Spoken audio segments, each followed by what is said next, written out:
নমস্কার বন্ধুরা, welcome to my YouTube channel Molly blogs. আশা করি তোমরা সবাই ভালো আছো। আমার ভাই বোনেরা, তোমরা সবসময় আমাকে একটা কথাই বলো যে দিদি তোমার পোস্টিং কোথায়? পোস্টিং কি নিজের ডিস্ট্রিক্টে হয় মেয়েদের, না অন্য কোথাও হয়? প্লিজ একটু জানাও। বারবার আমি ভিডিও করলেই 50টার মধ্যে 10টা কমেন্টে এরকম থাকে যে আমার পোস্টিং কোথায়। তো আজকে আমি তোমাদের বলবো যে আমার পোস্টিং কোথায়।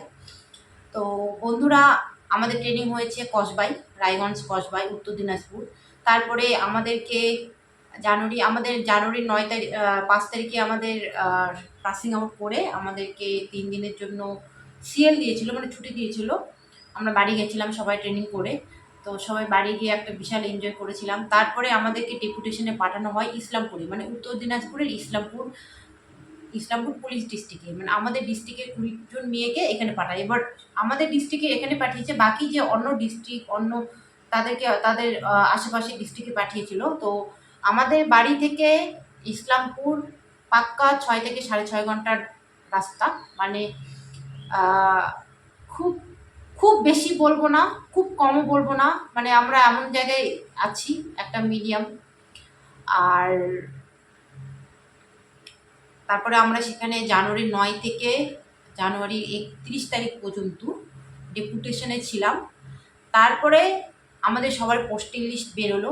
এবার আমাদের ডিস্ট্রিক্টের, মানে কি বলবো, এর আগে আমাদের আগে বেশিরভাগ মেয়েরই ডিস্ট্রিক্টে পোস্টিং হতো, মানে যেমন যার যে ডিস্ট্রিক্ট তার সেখানে পোস্টিং হতো, হোম ডিস্ট্রিক্টে পোস্টিং হতো। কিছু কিছু মেয়ের কঞ্চিত কপাল খারাপ হলে দূরে পোস্টিং হতো, কিন্তু আমাদের কপালটা সত্যি বলছি বড্ড খারাপ। সেটা হয়তো সেই যে আমরা আন্দোলন করেছিলাম আমাদের চাকরির জন্য, রেজাল্ট দিচ্ছিল না, দীর্ঘ আমরা 2-2.5 বছর স্ট্রাগল করেছি। যে আমাদের ইন্টারভিউ দেওয়ার 8 মাস পর আমাদের রেজাল্ট দিয়েছিল, প্রায়, হ্যাঁ, 7 থেকে 8 মাস পর রেজাল্ট দিয়েছিল। তার জন্য আমরা আন্দোলন করেছিলাম, হয়তো তার জন্য বলতে পারো, আমি জানি না ঠিক যে কেন আমাদের হোম ডিস্ট্রিক্টে পোস্টিং হয়নি। তো যাই হোক, সেটা আর ভেবে লাভ নেই। তো আমাদের যে ডিস্ট্রিক্টে 20 জন মেয়ে ছিল, তার মধ্যে আমাদের 2জনের পোস্টিং হলো এই ইসলামপুরে পোস্টিং হলো, আমি প্লাস আর একটা দিদি। মানে আমরা 2জন শুধুমাত্র এই ইসলামপুরেই রয়েছি। বাকি 8জনের হয়েছে মালদা। দেখো, আমাদের বাড়ি দক্ষিণ দিনাজপুর আর পাশের ডিস্ট্রিক্ট হচ্ছে মালদা।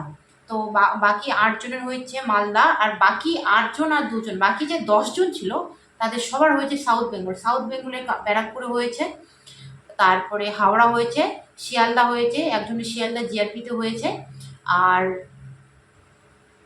হ্যাঁ, এই কয়েকজনের ব্যারাকপুর, শিয়ালদা, হাওড়া এগুলোই হয়েছে, ঠিক আছে। আর একজনের মনে হয়, মনে করতে পারছি না, ভুলে গেছি, মানে ওই দিকটাতেই হয়েছে, হাওড়া রুরালে হয়তো, মনে নেই আমার, একদম ভুলে গেছি। যাই হোক, অনেক দিনের ব্যাপার হয়ে গেল। তো তো এই যে হচ্ছে আমাদের 20 জনের ব্যাপার।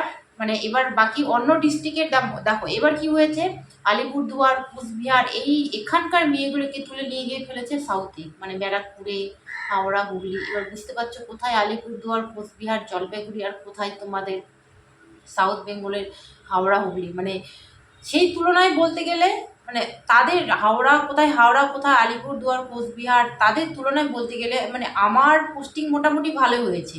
আমাদের যেমন দক্ষিণ দিনাজপুরে বাড়ি, তো যাদেরকে হাওড়া দিয়েছে, ব্যারাকপুরে দিয়েছে, তাদের তো 12 ঘন্টার ডিস্টেন্স, আসতে হবে 12 ঘন্টা ধরে। সেই জায়গায় বলতে গেলে, সেই তাদের তুলনায় বলতে গেলে আমার পোস্টিং 6 ঘন্টার ডিস্টেন্সে হয়েছে। তো আমি এটা ভেবেই স্যাটিসফাইড যে তাদের তুলনায় অন্ততপক্ষে আমি একটু হলেও কাছে পেয়েছি। মানে আমি সকালবেলা যদি বাস ধরি 6টা 7টায়, তো আমি 12টা 1টা তো হচ্ছে না, 2টো 3টের মধ্যে আমি বাড়ি পৌঁছে যাব। মানে আমার 6 ঘন্টা থেকে 6.5 ঘন্টা লাগে। আর এখান থেকে ট্রেনের ব্যবস্থা খুবই খারাপ, একটাই ট্রেন থাকে, সেও ট্রেনে যাওয়ার মতো, কারণ আমাদের যেই সময় ছুটি হয় অলরেডি ট্রেন তখন চলেই যায়। তো আমি বাসেই যাতায়াত করি। তো বুঝতে পারছো, সে তাদের তুলনায় আমার পোস্টিং মোটামুটি ভালো হয়েছে, খারাপ বলবো না। কারণ অন্ততপক্ষে 12 ঘন্টার জার্নি থেকে 6 ঘন্টার জার্নিটা তো অনেক ভালো, তাই না? তো পরের বারে এই যে 1100 মেয়ে যে ট্রেনিং করছে, আমি জানি না তাদের পোস্টিং কেমন হবে। হয়তো তোমাদের কপালটা ভালো হতে পারে, আমাদের কপালটা হয়তো খারাপ ছিল। মানে বলা যায় না। দেখো, আমাদের বেলা যে খারাপ হয়েছে, তোমাদের বেলাও খারাপ হবে, তোমাদের বেলাও খারাপ পোস্টিং হবে, এটা কখনো নাও হতে পারে। কিন্তু এবার প্রতিবার মেয়েদের পোস্টিং ভালো হয়, কিন্তু এবার তার তুলনায় ছেলেদের পোস্টিং ভালো হয়েছে, মেয়েদের পোস্টিং খুবই খারাপ হয়েছে। ছেলেদের পাশের ডিস্ট্রিক্টে অনেক ছেলেরই আছে হোম ডিস্ট্রিক্টে পোস্টিং হয়েছে। তো ভাই, এটা ডিপার্টমেন্ট, এইখানে তুমি কোনো কিছু করতে পারবে না, উপর থেকে যা অর্ডার আসবে তাই করতে হবে। তো এটা কখনোই ভাববে না যে আমি চাকরি পেয়েছি মানে আমার নিজের ডিস্ট্রিক্টে পোস্টিং নিব বা পোস্টিং হবে, এটা হয় না। সেটা তো উপরওয়ালার উপরে যে আমাদের উপরে যে বড় বড় গণ্যমান্য ব্যক্তিজন আছেন তারা নির্ভর করবে, তাদের উপর নির্ভর করবে। তো তার থেকে বড় কথা একটা নিজের পায়ে দাঁড়ানো, একটা সিকিউর লাইফ সবাই চায়, তাই না? পোস্টিং কি পোস্টিং, আজকে 2-3 বছর 4 বছর আমি এখানে আছি, একদিন না একদিন ঠিক হোম জেলে যাবো। যারা কলকাতা পুলিশ বাদে, যারা কলকাতা পুলিশ তাদের তো সেখানেই থাকতে হবে, করার কিছু নেই। যেহেতু আমরা ওয়েস্ট বেঙ্গল পুলিশ, হয়তো আমি এখানে 1 বছর, 1 বছর তো কম, মিনিমাম 3 বছর 4 বছর থাকবো। তারপরে একটা সময় না একটা সময় নিজের ডিস্ট্রিক্টে যাবো।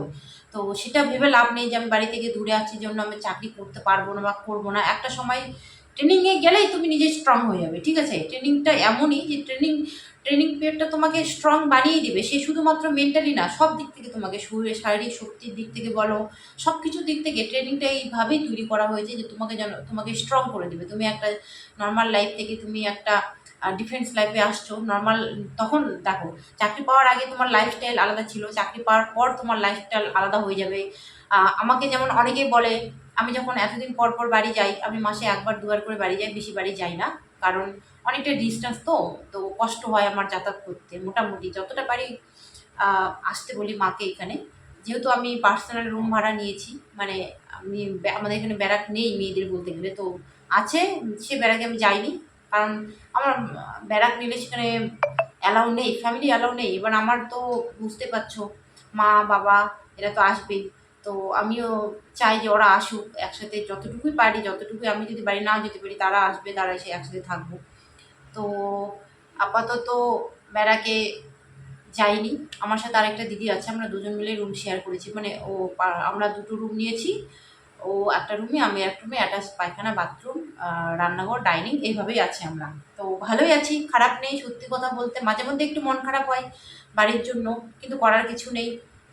ওই বেকার লাইফের থেকে এই লাইফটা অনেক অনেক অনেক ভালো। বেকার লাইফে তুমি জানোই তোমাকে কত কি, তোমরা যারা আমার ভিডিও দেখছো তোমরা খুব ভালো করে জানো তোমাদের এখন কত কি সিচুয়েশনের সম্মুখীন হতে হচ্ছে, যেটা আমি হয়েছি। তো চাকরি পাওয়ার পর আমি যখন বাড়ি যাই, তো সবাই তখন আমাকে বলে আমি নাকি চেঞ্জ হয়ে গেছি। আমি জানি না, সত্যি বলো তো তোমরা, আমি কি সত্যি চেঞ্জ হয়েছি চাকরি পাওয়ার পরে?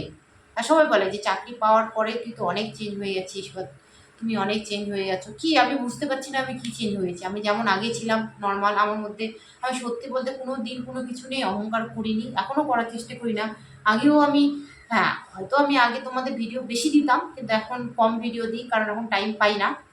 যতটা পারি দরকারি ভিডিও তোমরা যখন খুব খুব কমেন্ট করো, দেওয়ার চেষ্টা করি, তোমাদের সাহায্য করার চেষ্টা করি। আর হয়তো মেন্টালি চাপটা কমেছে, প্রেশারটা কমেছে, যে আগে যেমন একটা বেকার লাইফ ছিল, অনেক কথা সহ্য শুনতে হতো লোকের, রিলেটিভের, সেটা এখন শুনতে হয় না। এখন আমি নিজের মতো চলি, যেটা ইচ্ছে হয় নিই, যেটা ইচ্ছে হয় খাই, যেটা মা বাবাকে যতটুকু পারি দিই। মানে এই জন্য হয়তো একটু মেন্টালি প্রেশারটা কমেছে, কিন্তু আমার মধ্যে কোনো চেঞ্জ আসেনি। আমি যে আগেও যেমন ছিলাম তোমাদের মলে দিদি, এখনও আমি তেমনই আছি তোমাদের মলে দিদি। তো ভালো থাকো, সুস্থ থাকো। আর পোস্টিং কোথায় হবে না হবে এইসব ভেবে নিজেকে ডিপ্রেশনে নিয়ে যেও না, কারণ এখন সব থেকে বড় কথা পশ্চিমবঙ্গে দাঁড়িয়ে একটা চাকরি দরকার, ঠিক আছে? তো পোস্টিংয়ের চিন্তা ভাবনা পরে, আগে চাকরি পাও, আমার পাশে দাঁড়াও। হয়তো 2 বছর 3 বছর 4 বছর 5 বছর দূরে থাকতে হবে, মানে পাশে অন্য ডিস্ট্রিক্টে, কিন্তু একটা সময় না একটা সময় তুমি যেহেতু ওয়েস্ট বেঙ্গল পুলিশ, একটা সময় না একটা সময় নিজের ডিস্ট্রিক্টে তুমি আসবে। তো চাপ নেওয়ার কোনো দরকার নেই, ভালো করে পড়ো। অল দ্য বেস্ট, দেখা হবে নেক্সট ভিডিওতে।